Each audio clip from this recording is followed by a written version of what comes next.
هي القضية اللي تكلمت فتحوها من مجددا، وهي كانت من 2011.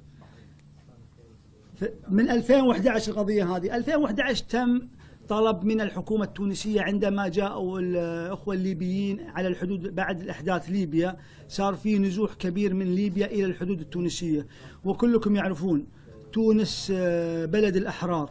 تونس لا يمكن يعني أن ترجع أحد، أو لا يمكن إلا أن تستقبل الجميع بصدر رحب. لكن موارد تونس شحيحة، تونس ليست بلد غني، لذلك طلبت الدعم في هذه القضية، وطلبت تحديدا أن تقوم قطر بمساعدتها، وحددت تونس بلد حرة، لن تسمح تونس لأحد بأن يتدخل في شؤونها مهما جاتها من الإقراءات. تونس جاتها إقراءات، أنا شاهد على تونس، أنا كنت محامي تونس في أكثر من قضية في الأمم المتحدة، عاصرت تونس من الثورة إلى اليوم. هناك مغريات كثيرة لتونس للسيطرة على قرارها السياسي، لكن تونس بلد الأحرار، لا يمكن لتونس أن تخضع لأحد لا بمال ولا بغير مال. فالقضية هذه 2011 طلبوا الأشقاء في تونس أن نساعدهم في بناء مخيمات إيواء للاجئين للأخوة الليبيين القادمين إلى تونس. لا تستطيع تونس أن تستوعبهم، ولا تستطيع أن تبني معسكرات قيمتها ملايين الدولارات. فتم تحويل هذا المبلغ، وخصص تحديدا إذا لم تخني الذاكرة إلى مخيم شويشة، أعتقد بوشوشة شويشة وبوشوشة، أنا المعلومات قديمة عندي بس.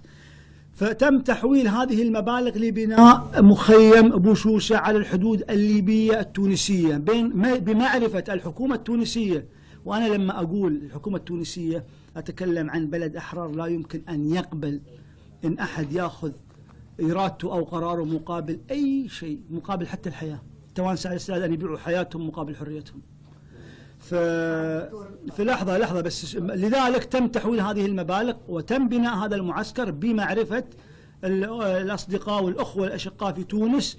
وعلى ما أعتقد إذا ما خانتني الذاكرة، راجعوا التصريحات، هناك تصريح قوي طلع من شخص أفقد اسمه الأول، لكن هو من وزارة العدل التونسية من النيابة العامة، يدعى السليطي، حتى اعتقدنا أنه المتحدث السليطي.